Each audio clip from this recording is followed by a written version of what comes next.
Mungkin masih banyak ya orang yang bertanya-tanya apa sih itu bisnis forex yang membuat Kevin Aprilio bisa sampai rugi 8 miliar rupiah dan kena hutang hingga 17 miliar rupiah. Itu jumlah yang sangat banyak ya. Nah, di kesempatan ini saya mau jabarkan ke Anda Forex 101. Jadi pengetahuan dasar tentang forex dan tips-tips sederhana untuk trading forex yang aman. Semoga ini bisa bermanfaat untuk Anda yang akan atau sudah memulai bisnis forex. Pagi ini di Trading Forex Anti Bangkrut.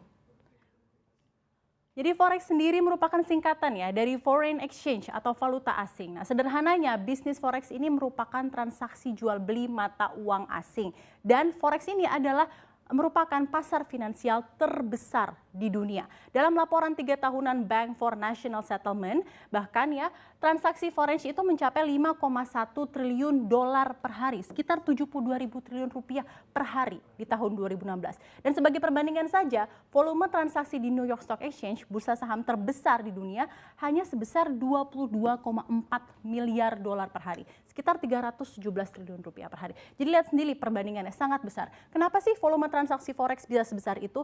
Tanpa disadari, bisa sebesar itu karena tanpa disadari setiap orang bisa terlibat dalam industri ini. Misalnya ketika akan keluar negeri kan kita tukar uang. Nah, itu salah satu bisnis forex. Selanjutnya juga dalam skala-skala besar industri perbankan, bank sentral, dunia usaha juga melakukan hal yang sama untuk keperluan yang berbeda-beda. Itulah kenapa volume transaksi foreign exchange bisa menjadi luar biasa besar. Ini sekilas saja tentang Forex 101.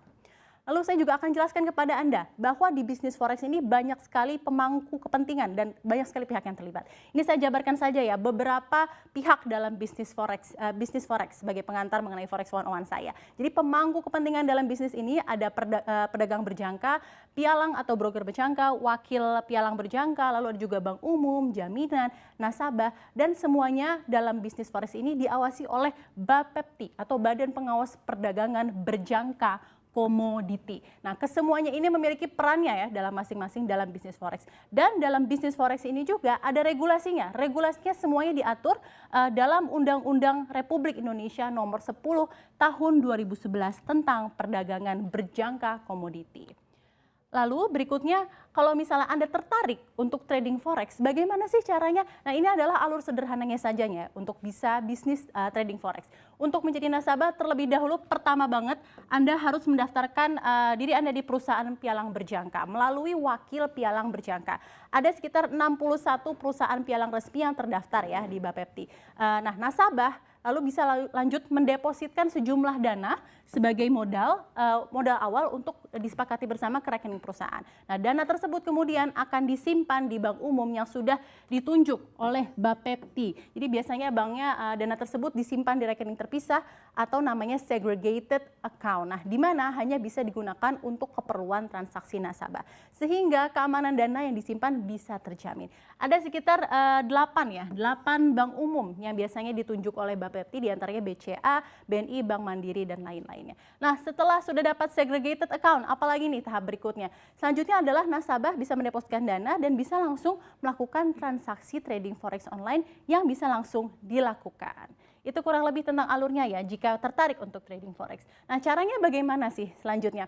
Sederhananya kan trading forex online ini dilakukan dengan jual beli pasangan mata uang. Misalnya contohnya euro ya, misalnya contohnya euro sama USD. Nah, misalnya euro dengan dolar Amerika Serikat. Nah, jika nasabah tersebut sudah memprediksi euro akan melemah melawan dolar, maka posisi yang diambil adalah jual ya atau short. Ini contohnya saja.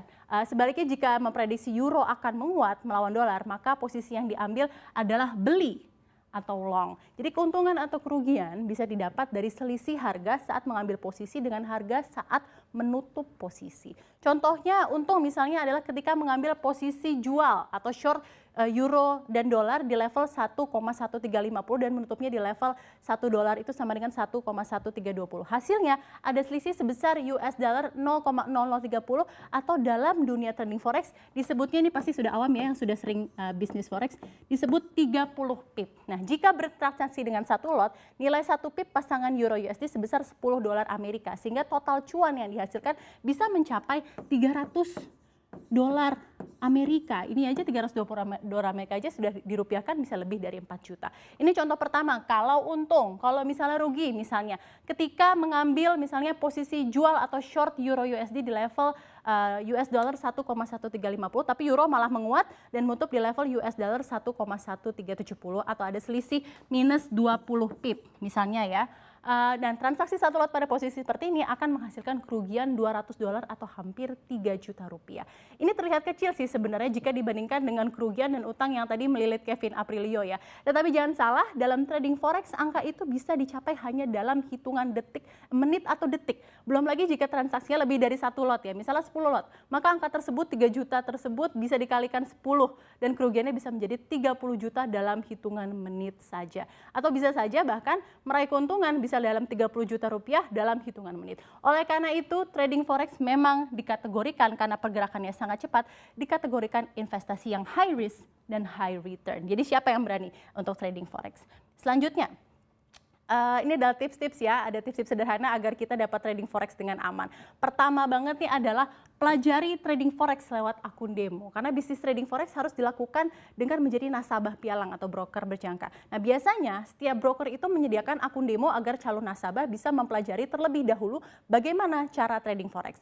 Pelajari juga faktor-faktor penggerak forex, antara lain faktor-faktor fundamental atau makroekonomi, ada juga faktor teknikal serta sentimen pasar.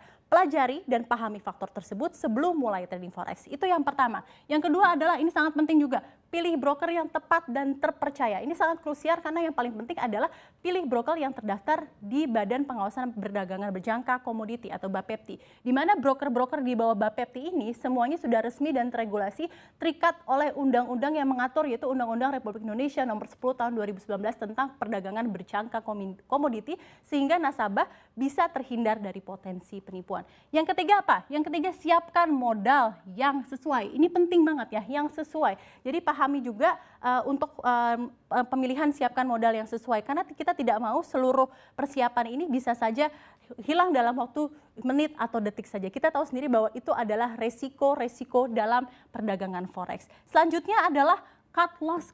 Jadi banyak sekali perdagangan untuk trading forex, dia takut kerugian besar, maka dari itu dia stay pada posisi tersebut. Tapi kalau misal ada kerugian rendah, kita tahu bahwa posisi kita salah, kita harus cut loss untuk memperbaiki posisi kita. Itu yang harus diperhatikan. Jadi jangan takut untuk rugi kecil, karena yang malah bahaya adalah rugi besar karena kita tidak memperbaiki posisi kita agar terhindar dari kerugian lebih besar. Jadi itu adalah salah satunya. Banyak sekali literatur yang bisa menjelaskan money management dan bisa mengajarkan strategi trading untuk selalu lebih baik dalam bisnis trading forex. Selanjutnya dari saya adalah happy trading.